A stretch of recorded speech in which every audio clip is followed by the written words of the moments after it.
Hello student, welcome to क्यूबर 96। मैं Nitish sir आप सभी का अपने चैनल क्यूबर 96 में स्वागत करता हूं। साथ ही साथ HAKIC इंटर कॉलेज में भी स्वागत करता हूं। स्टूडेंट, आज हम लोग 9th क्लास के अंतर्गत होम साइंस के सब्जेक्ट पर हम लोग डिस्कस करेंगे, जिसके अंतर्गत हम लोग पहले लेसन पे डिस्कस करेंगे जिसका नाम है पारिवारिक बजट। हम लोग पारिवारिक बजट क्या है, इसकी परिभाषाएं क्या है, इसके अंतर्गत कौन कौन सी सूचनाएं मिलती हैं, इन सब के बारे में इस वीडियो के अंतर्गत डिस्कस करेंगे।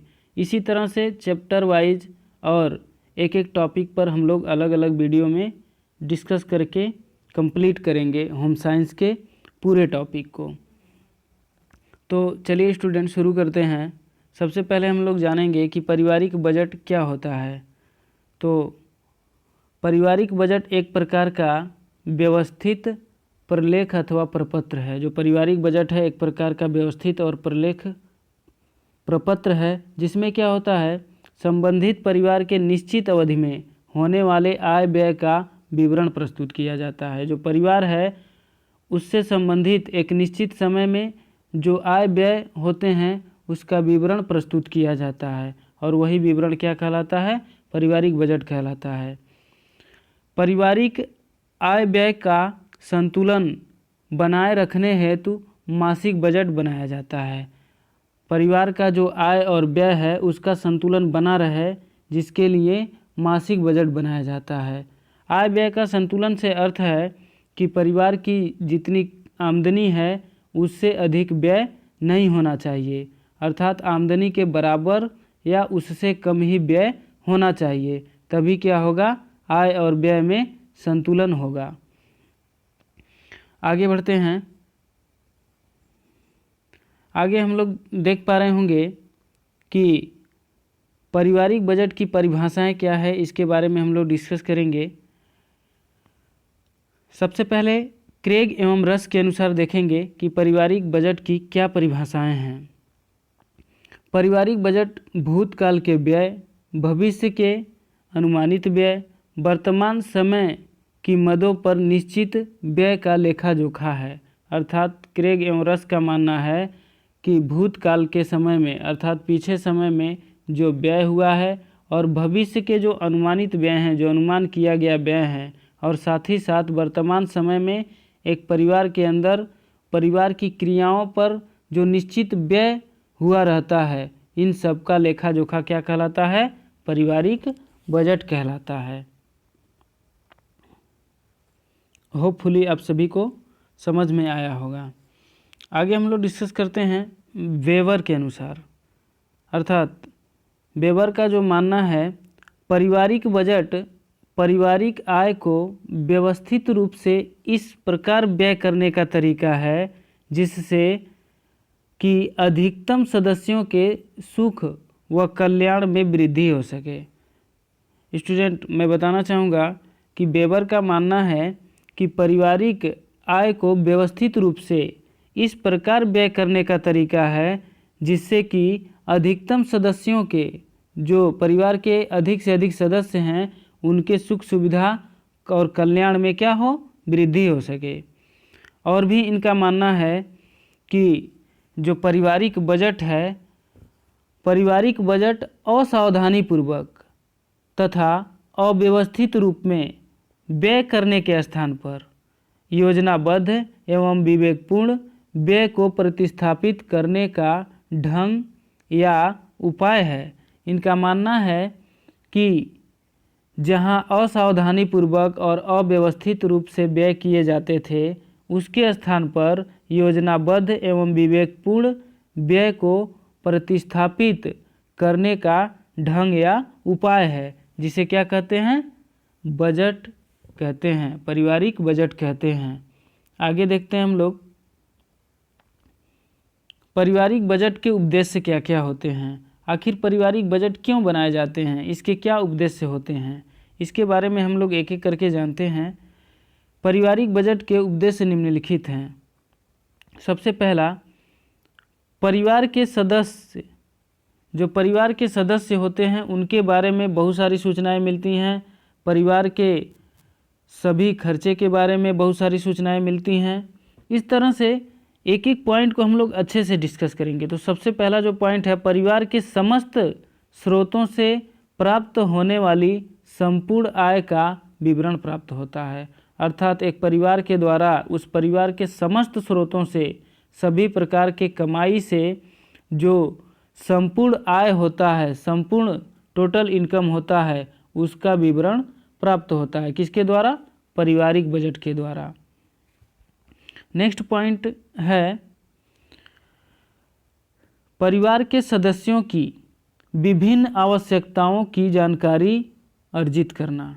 अर्थात परिवार के जो सदस्य हैं उनकी विभिन्न आवश्यकताएं, अलग अलग आवश्यकताएं क्या हैं, उसके बारे में जानकारी प्राप्त होती है। नेक्स्ट है परिवार के रहन सहन। जो परिवार के रहन सहन होते हैं, रहन सहन के स्तर को उन्नत बनाने के उपाय ढूंढना। पारिवारिक बजट के द्वारा ये भी पता चलता है, इसके भी उद्देश्य सिद्ध होते हैं कि जो परिवार का रहन सहन है उसके स्तर को उन्नत बनाने के उपाय ढूंढना। अर्थात जो परिवार का रहन सहन है उसको और बेहतर बनाने का उपाय ढूंढना। नेक्स्ट है बजट के अध्ययन से पारिवारिक व्यय का नियोजन करना। अर्थात जो बजट का अध्ययन है उससे क्या होता है कि परिवार में कितना व्यय हो रहा है, कितना खर्च हो रहा है, उसका भी आप नियोजन कर सकते हैं, उसका भी प्लानिंग कर सकते हैं। नियोजन का जो अर्थ है प्लानिंग से है। नेक्स्ट है भविष्य के आकस्मिक व्यय को ध्यान में रखकर व्यय का नियोजन करना। अर्थात भविष्य में बहुत सारे ऐसे आकस्मिक व्यय करने पड़ते हैं जो कि आपको पहले से नहीं पता होता है, तो उसको ध्यान में रखकर व्यय का नियोजन करना, व्यय का प्लानिंग करना। नेक्स्ट है अनावश्यक व्यय को रोकना भी बजट का मुख्य उद्देश्य है। अर्थात बजट का यह भी एक मुख्य उद्देश्य है कि जो आपके परिवार के द्वारा अनावश्यक व्यय किया जा रहा है। अर्थात बहुत सारे परिवार के द्वारा ऐसे व्यय किए जाते हैं कि जो अनावश्यक होते हैं, तो उस अनावश्यक व्यय को आप रोक सकते हैं, कम कर सकते हैं। यह भी पारिवारिक बजट का एक उद्देश्य है। नेक्स्ट हम लोग डिस्कस कर रहे हैं पारिवारिक बजट से प्राप्त होने वाली सूचनाएं। अर्थात पारिवारिक बजट से क्या क्या सूचनाएं प्राप्त होती हैं, इसके बारे में हम लोग देखेंगे। तो चलिए शुरू करते हैं। पारिवारिक बजट से क्या क्या सूचनाएं प्राप्त होती हैं। सबसे पहला, घर के सदस्यों की संख्या, लिंग अर्थात उनका जेंडर क्या है, आयु एज क्या है आदि से संबंधित आवश्यक जानकारी प्राप्त की जा सकती है। पारिवारिक बजट के द्वारा एक परिवार के अंतर्गत उन परिवार में सदस्यों की संख्या कितनी है, उनके जेंडर क्या है, उनकी एज क्या है, इससे संबंधित आवश्यक जानकारी प्राप्त की जा सकती है। किसके द्वारा? पारिवारिक बजट के द्वारा।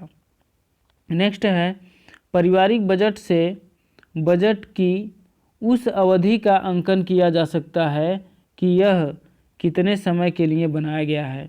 अर्थात पारिवारिक बजट के द्वारा आप यह भी जान पाएंगे कि कितने अवधि के लिए यह बनाया गया है।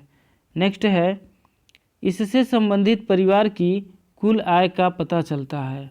अर्थात पारिवारिक बजट के द्वारा यह भी पता चलता है कि हमारे परिवार का कुल आय क्या है, कुल इनकम क्या है, कितनी कमाई होती है।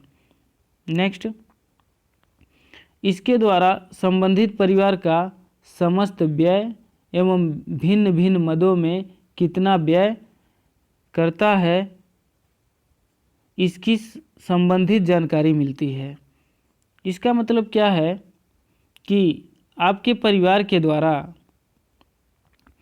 समस्त व्यय, कुल व्यय कितना होता है और भिन्न भिन्न मदों में यानी अलग अलग कार्यों में कितना व्यय होता है, इसकी संबंधित जानकारी मिलती है।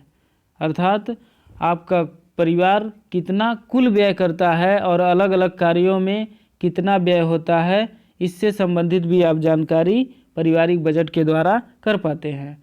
नेक्स्ट है परिवार द्वारा की जाने वाली बचत की जानकारी, आपके परिवार के द्वारा कितना सेविंग किया जा रहा है, कितना बचत किया जा रहा है, इसके भी बारे में पारिवारिक बजट के द्वारा जानकारी मिल पाती है। जो लास्ट और अंतिम पॉइंट है, इसके द्वारा आवश्यकताओं की विस्तृत जानकारी प्राप्त की जा सकती है। अर्थात पारिवारिक बजट के द्वारा आपके परिवार की क्या क्या और कितनी आवश्यकताएं हैं, इसके बारे में विस्तृत जानकारी की जा सकती है। इसी के साथ आज का यह टॉपिक कंप्लीट होता है। आगे वीडियो में हम लोग इसी तरह से अलग अलग टॉपिक पर डिस्कस करते रहेंगे।